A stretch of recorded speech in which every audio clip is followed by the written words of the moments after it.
I thought we would continue on with the Ollis site and look at Jarrett White's articles that are out there for his latest one. Well, look at what Jarrah is doing, because he's done some remarkable work. He's writing a regular column for the owlist.com website now. You don't really want to argue with Jarrah because he has the answers. The latest thing that Jarrah has been doing is the C rock. Remember the famous C rock? Is a letter C that appeared on a rock on Apollo 16, I think it was, yep, where in the foreground there is considerable evidence that this strange buggy, which was driving along, managed to drive over some rocks, missing some, drove over others, left quite distinct tire tracks as it did so, and then did a left-hand turn. Right, it's got four-wheel drive steering, or four-wheel steering. It's got four-wheel drive as well, it's supposed to have. And right in the foreground is a rock. Ordinary-looking rock, similar to some of the other ones there, but this one has a letter C on it. What's a letter C doing on the rock? Oh, NASA tells you. It's just some bit of fluff left in the enlarger or in the equipment when the photograph was reproduced. Well, it's possible. It's the only time it's ever appeared. And it doesn't explain the fact that below the rock is another letter C, as if the two are supposed to match. And whoever placed the rock there didn't quite get it in the right position. Anyway, there's a letter C on the rock. It's very distinctive. You can see it. So Jarrah set out to try and track down the first photograph containing the letter C on the rock. And he traced it back, bearing in mind that Apollo 16 was April 1972. Right. So when was the first time this photograph showing the letter C appeared? Because it's appeared in many encyclopedias, many different books detailing the story of Apollo. So when was the first time that this C rock appeared? Jarrah had the bright idea of writing off to the NASA archives, who supply photographs, giving the reference number A16 107 17446, and he got a photograph back. And he shows rather proudly him opening the envelope in which he received the photograph from NASA, opening this envelope and then immediately showing the photograph. And guess what? It has the letter C on it. Oh dear. So the letter C appears on the original photograph that was then distributed to news outlets through Reuters and AP and all the other people supplying the photographs to publishers. And what you've got here is a distinct letter C on a rock on the moon with a letter C below it, same size, same typeface almost. Oh, no, we're told. No, it's a hair. You can see a shadow underneath. It's a hair on it. No, you can't. It's ridiculous.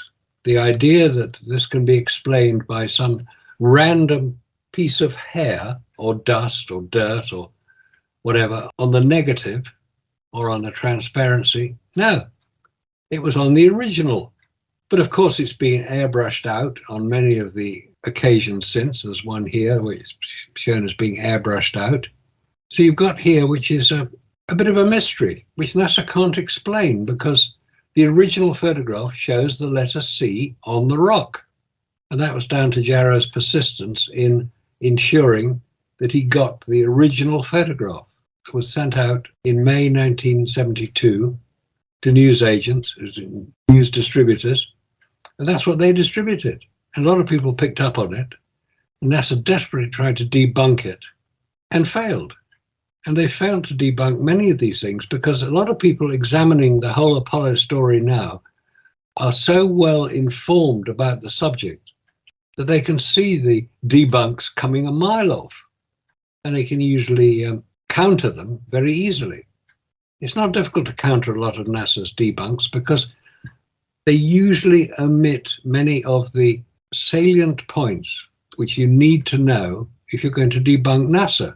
NASA are desperately trying to cover their tracks by recalling a lot of the information that they have published, which has now been demonstrated to have been incorrect, and are reprinting it, republishing it, leaving out the bad bits. So anyway, there's a great deal here. This book, the space technologies The Illustrated Encyclopedia of Space Technology, A Comprehensive History of Space Exploration by Kenneth Gatland and Arthur C. Clarke, or forward by Arthur C. Clarke. We have a lot of information there.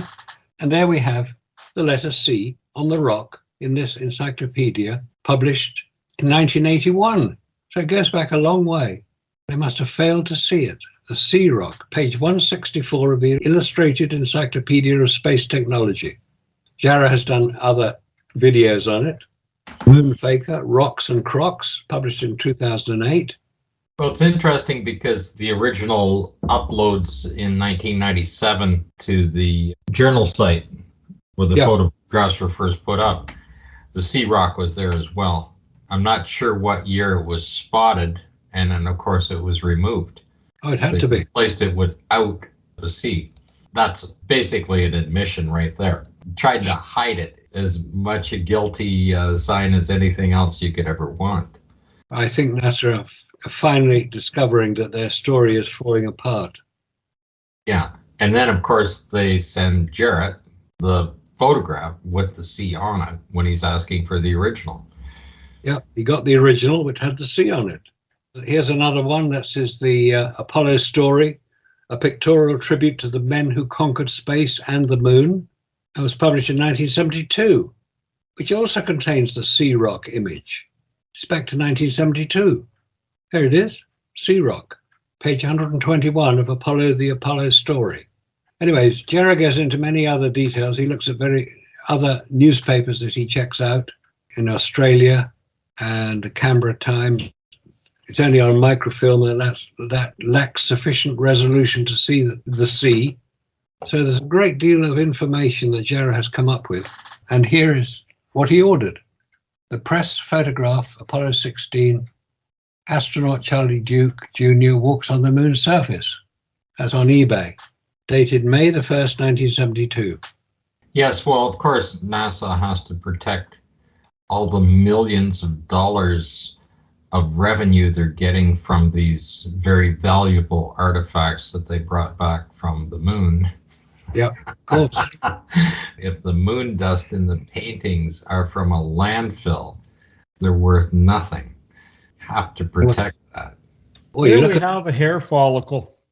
You see, so you can actually see it. There's the root, and then there's the root here. So, I mean, it does look kind of like it.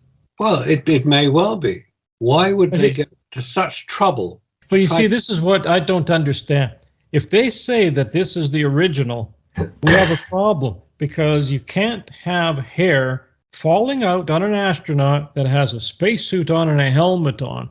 So how did that hair get there? Well, it couldn't have been on the original then. The only way it could have gotten on there is when they were rescanning it with the optical printer, when they were making copies of the original films. I could see it getting on there. And then, of course, when they print that and scan that film, it's going to keep going all the way through the line. So in my opinion, they did not send Jarrah the original from the vault.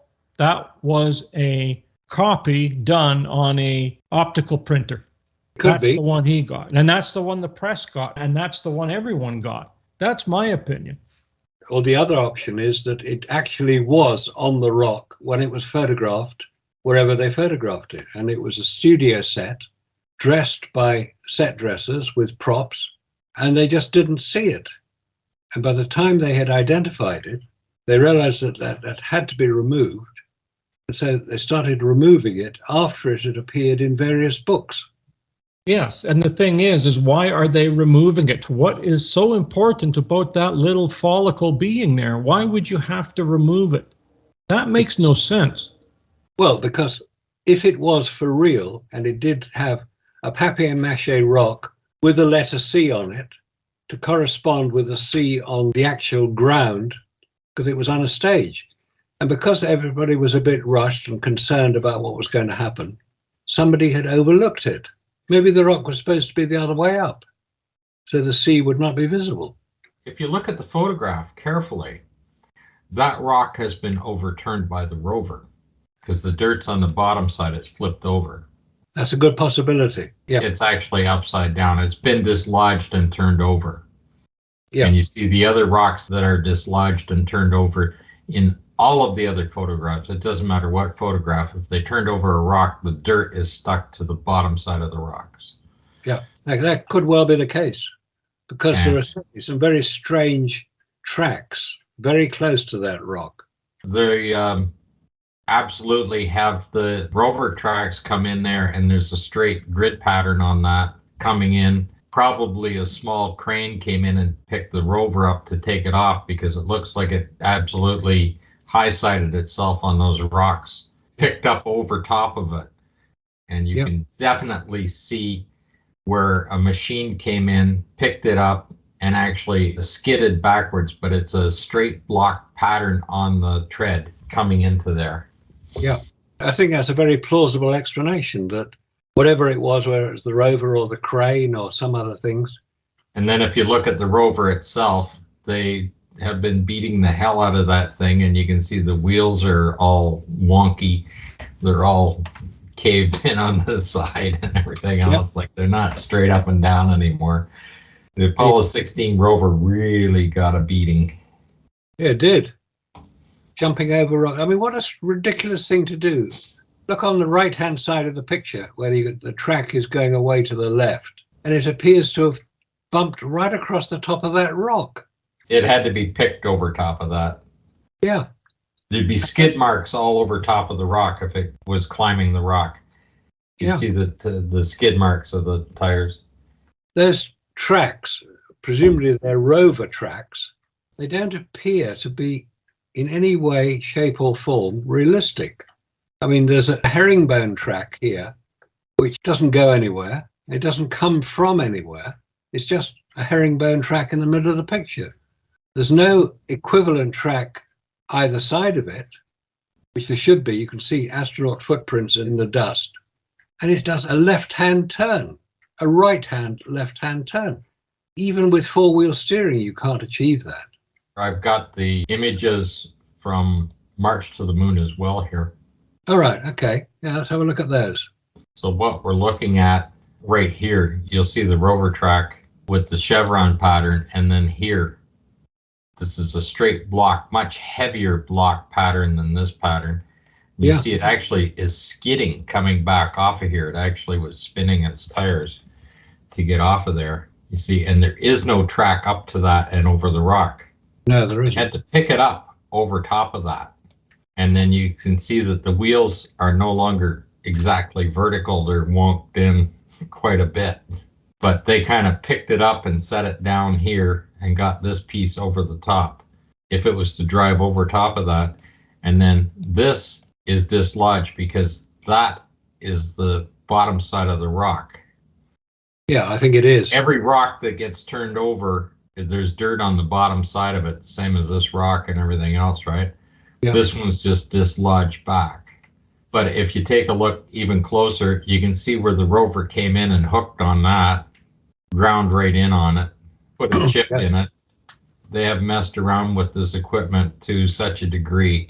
Like, it looks like the rover came right into here, got jammed, and a machine came in, up and picked it up and rolled into here to get it over top of that rock, because there are no marks on these rocks here. It's so unrealistic. Those tracks are so unrealistic that most people would immediately say, well, where is the other track? Because if it's gone through that left-hand turn. Well, look at this.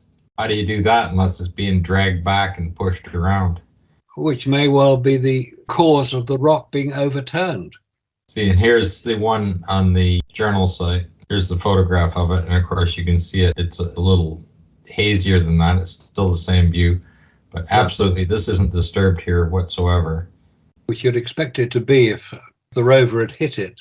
If it drove over it, it's going to skid the tire a little bit going over there and definitely leave a mark. Yeah, and where's the other track? Where's the front wheel track, if that's supposed to be the back wheel track? Well, this is where the front wheel on that side stops.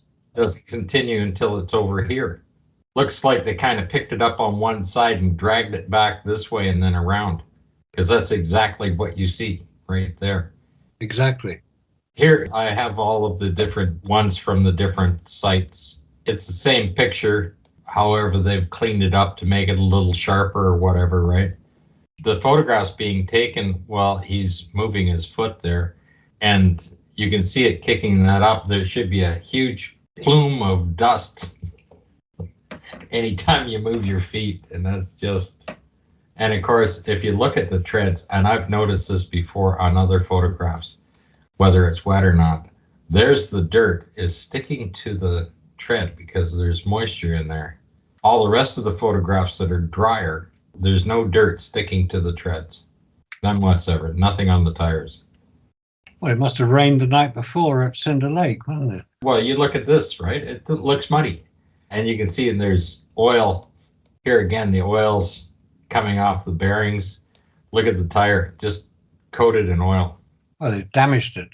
Yeah, and oil here down. Well, it's leaking out of the gearbox there, right? And here's another one from March to the Moon. It's the secondary photograph of it. Just there's two of them in a row there. And of course, they've cleaned it up for March to the Moon. But here again, you can see there's where the tire came in, because this is not the Rover tire. No, it's not. This one, the front tire stopped there and there. It got picked up on just one side, dragged back, and then pushed around, and they set this side of it over this side of the Rover. They just kind of swung it over and set it down on the other side there. Now this one's a little clearer. Now you can see all of that greasy dirt stuck to that tire.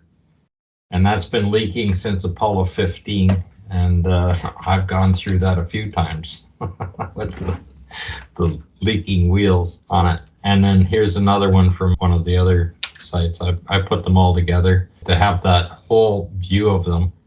And I don't have a copy of anything from the one with the seat on the rock. Because when I first downloaded the stuff, it was already missing. Yeah, obviously somebody spotted it quite early on. Around 2002 or something that it was spotted. Yeah, I mean, those dates you showed, Robert, were showing how the pictures have been changed from 2010. They'd all been upgraded. If you looked at pictures earlier than that, they were quite different.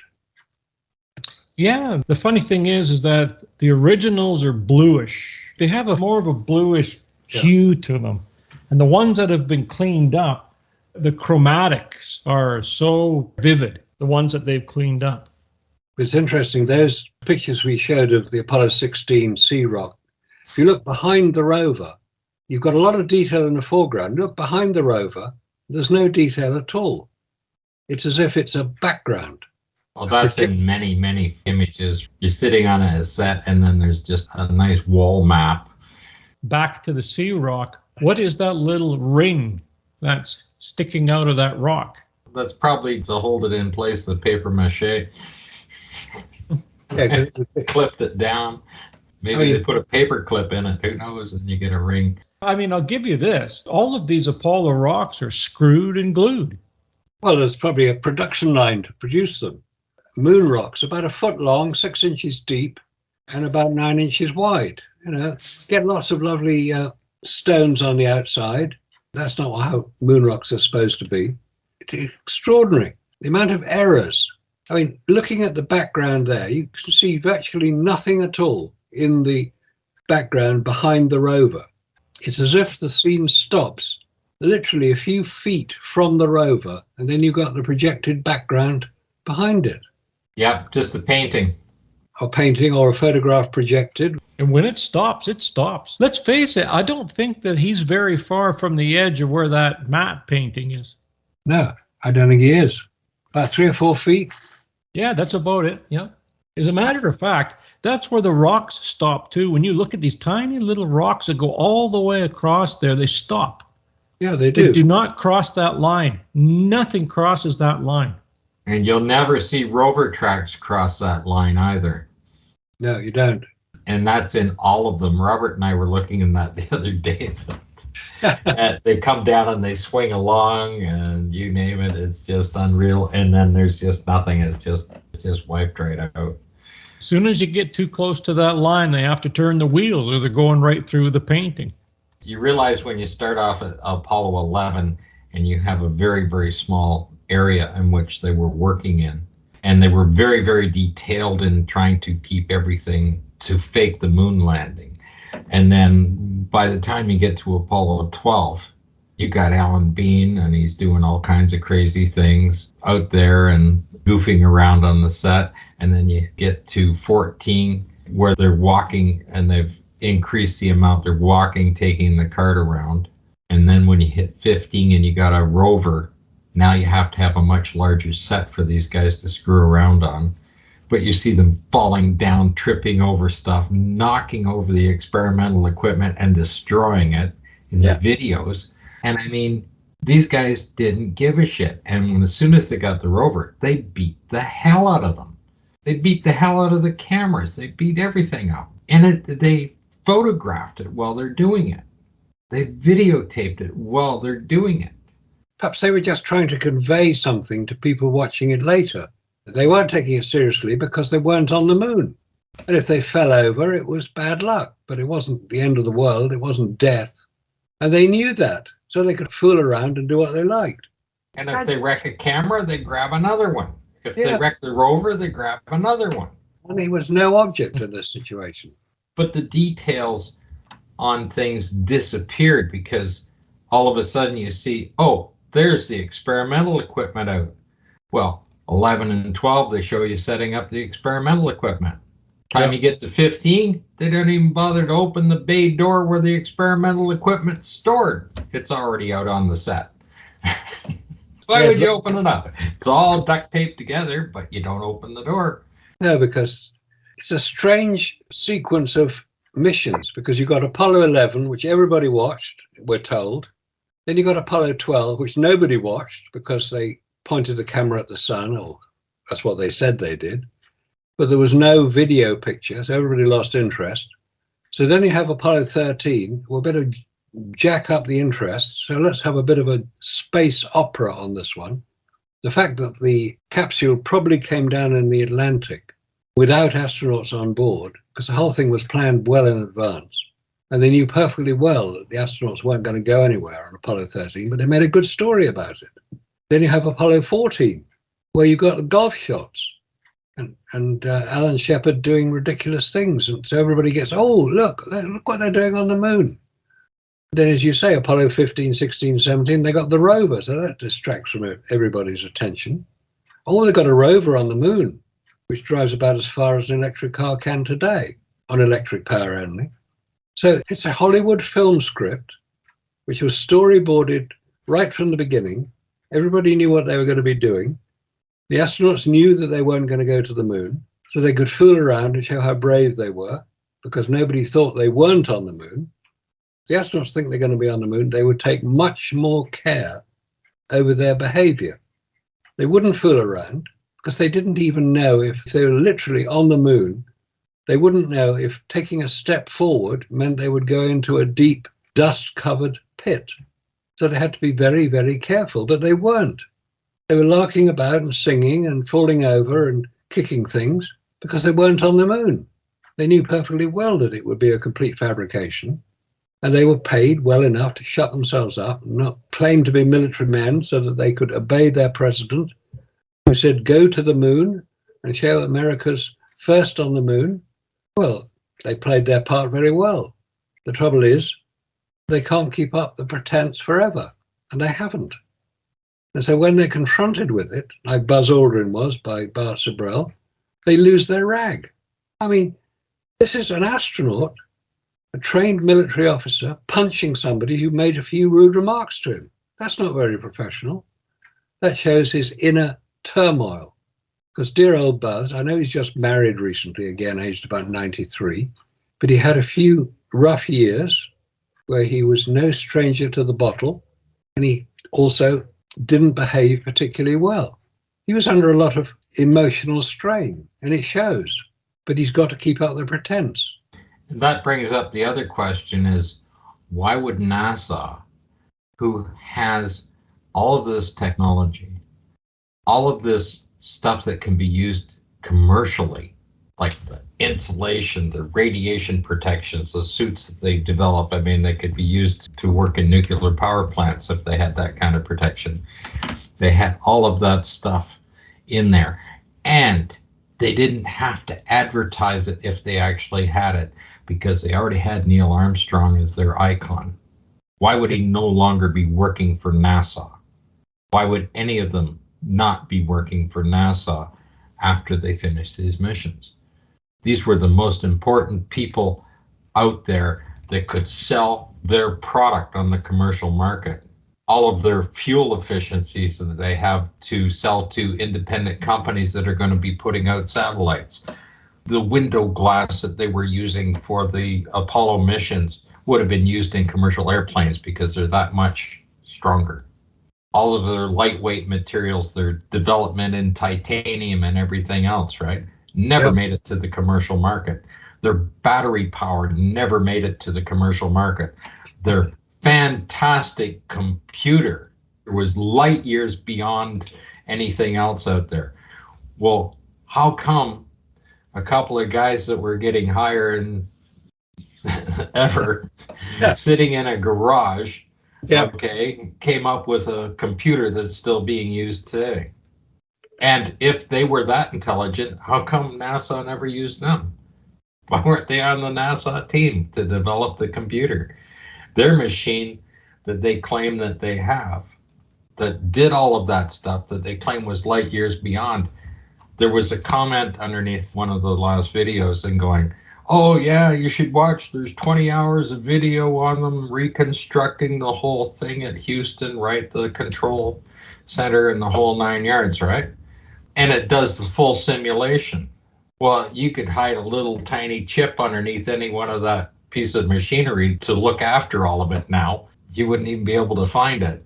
But if they claim that it worked to perform that, all you need is that 100 tons of equipment that's sitting on the floor in the control room, and you need the 40 guys that are operating that and put all of that on the LEM. That's how much computer equipment you need to put on the LEM. Just 100 tons of it and 40 guys to operate it. And then maybe you could perform a simulated landing with the LEM. Simulated. That's what people don't understand. They don't understand that the computer did not interface with the equipment. You pushed a few buttons and it read it like you're recording a vinyl disc. You're listening to music on a vinyl disc. It's read-only memory is all you had. You did not have the amount of random access memory for it to interact. It could not receive from the other pieces of equipment on there. You only had one input to that computer, and that was that keyboard. You don't have a touch screen. You don't have anything else. It cannot read. It cannot read instructions from another device. It can't read the attitude of the machine. It can't read the speed of the machine, or in a 360-degree environment, exactly where it's positioned in there. It wouldn't know how to turn on and off the retros. I mean, you could record that they turn on and off, but there's no way it's going to adjust for anything.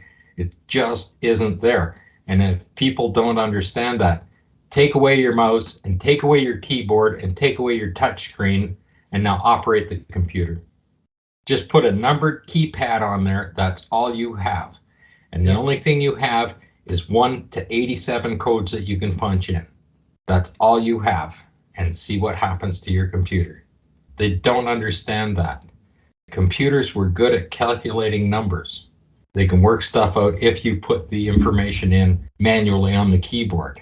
And the only thing you had to pre-program anything is you had swipe cards with holes in them, reading on, off, on, off, you know, that's it. You could, instead of entering the numbers 101010 into the thing, you could just slide it through on a swipe card and it would input that information in there. Yeah. That's the kind of computer they had. And not only that, it was so primitive in its design. The entire design of that computer has no longer been used anywhere. It's not part of an IBM. It's not part of an Apple computer, any basis.